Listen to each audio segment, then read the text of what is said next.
Assalamualaikum warahmatullahi wabarakatuh. Salam, tabe, selamat dimulai, salam sejahtera dan melempang Om Swastiastu. Halo teman-teman mahasiswa Universitas Terbuka. Jumpa lagi kita dalam materi kepemimpinan untuk sesi keempat dalam mata kuliah kepemimpinan dengan kode mata kuliah ADPU 4334. Pada sesi kali ini, teman-teman sekalian, kita akan membahas tentang sebuah topik yang sangat penting, yaitu berkaitan dengan peran pemimpin dalam konteks organisasi, baik itu organisasi pemerintah maupun dalam organisasi privat. Intinya adalah peran pemimpin dalam hal mengorganisasikan sebuah organisasi atau menjadi sebuah pemimpin yang lebih baik dalam konteks mata kuliah kepemimpinan. Nah, teman-teman sekalian, lalu apa sebenarnya yang disebutkan dalam pembelajaran untuk sesi keempat kita ini terkait dengan peran pemimpin? Sebenarnya secara umum, teman-teman sekalian, peran pemimpin adalah sebuah fungsi dan juga tanggung jawab yang dijalankan oleh seorang pemimpin dalam mengarahkan, mempengaruhi, serta mendukung anggota organisasi untuk mencapai tujuan bersama. Nah, pada pembahasan kali ini ada 4 peran utama yang akan kita bahas, yaitu peran pemimpin dalam konteks perumusan visi, kemudian yang kedua yaitu adalah pengendalian dan hubungan organisasional. Yang ketiga adalah peran pemimpin dalam konteks pembangkit semangat, dan yang terakhir yaitu adalah penyampaian informasi. Mari kita mulai teman-teman sekalian dari yang pertama, yaitu adalah peran pemimpin dalam perumusan visi. Nah, secara definisi, pemimpin dalam konteks perumusan visi yaitu adalah pemimpin memiliki peran yang sangat penting dalam merumuskan visi organisasi. Nah, visi di sini teman-teman sekalian bukan hanya sekedar kata-kata yang indah, tapi harus juga dapat mendeskripsikan atau dalam ini dapat menggambarkan arah masa depan dan juga aspirasi dari sebuah organisasi. Perlu diketahui juga ada 3 unsur kunci dalam sebuah visi atau saat kita memformulasi atau merumuskan sebuah visi, yaitu yang pertama adalah visi harus mengandung sebuah tujuan yang bermakna.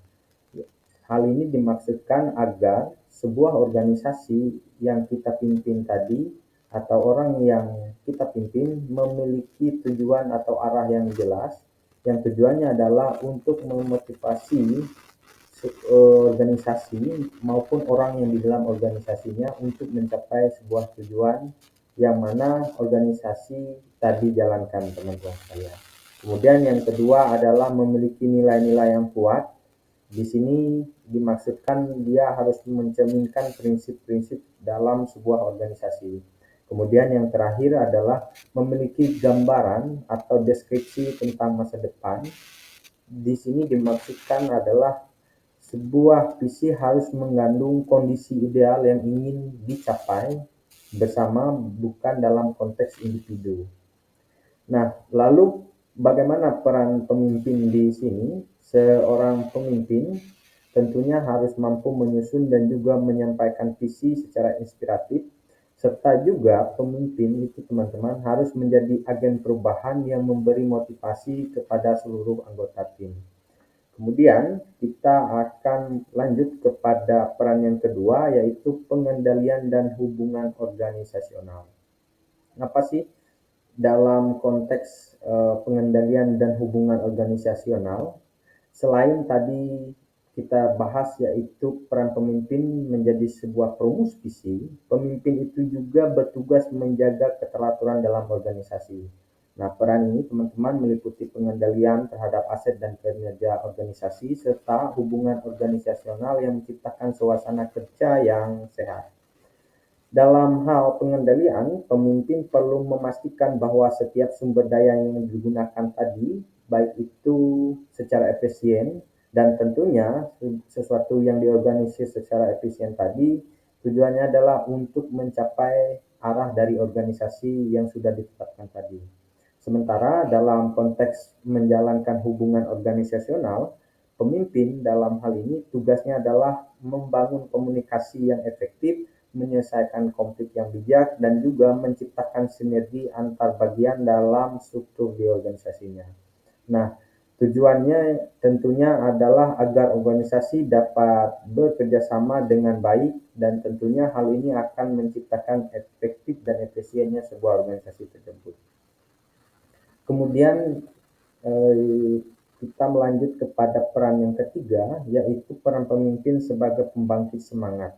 Nah, teman-teman sekalian, peran ini juga tidak kalah penting, terutama dalam hal menjaga motivasi anggota tim di dalam sebuah organisasi. Nah, pemimpin di sini harus bisa menjadi sumber energi positif di dalam organisasi. Nah, bagaimana caranya? Caranya bisa melalui yang pertama misalnya memberikan penghargaan atas kinerja yang bawahan yang kita pimpin tadi atau karyawan yang kita pimpin. Kemudian yang kedua adalah menjadi teladan dalam etika maupun dalam hal sikap kerja. Kemudian yang terakhir memberikan dukungan terutama saat tim kita di dalam sebuah organisasi menghadapi sebuah tantangan.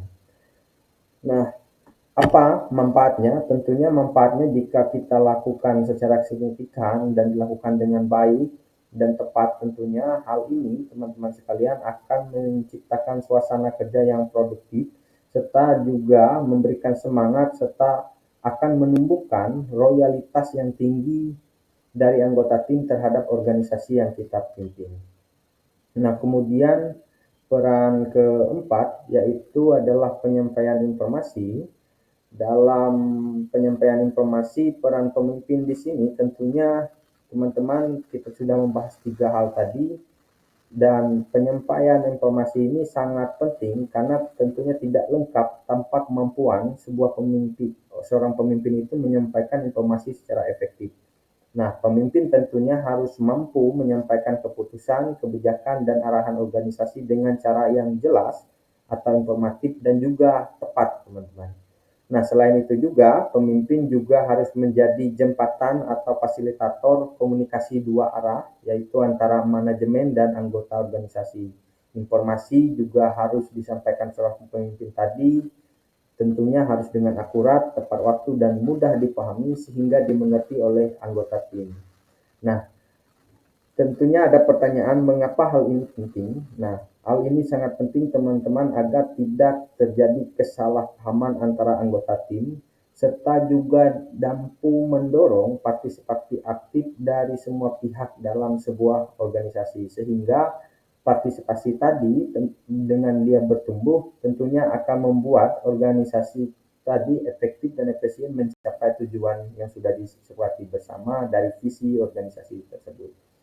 Nah, teman-teman, kita masuk kepada akhir dari pertemuan kita yang keempat ini. Nah, adapun kesimpulannya teman-teman sekalian dari 4 peran utama pemimpin tadi, baik itu merumuskan visi, mengendalikan organisasi dan hubungan internal, kemudian membagi semangat, kemudian yang terakhir yaitu adalah peran pemimpin sebagai penyampai informasi maupun fasilitator komunikasi adalah hal ini tentunya mempunyai peran yang saling terkait dan saling mendukung. Nah, pemimpin yang efektif itu bagaimana teman-teman? Pemimpin yang efektif adalah mereka yang mampu menjalankan keempat peran ini secara seimbang dan sinergis. Nah, teman-teman sekalian, demikian materi kita hari ini. Semoga penjelasan yang saya sampaikan tadi dapat membantu kita semua dalam hal mengetahui tentang pentingnya peran pemimpin dalam organisasi yang lebih detail atau lebih mendalam. Sampai jumpa dalam sesi tutorial berikutnya. Wassalamualaikum warahmatullahi wabarakatuh. Terima kasih.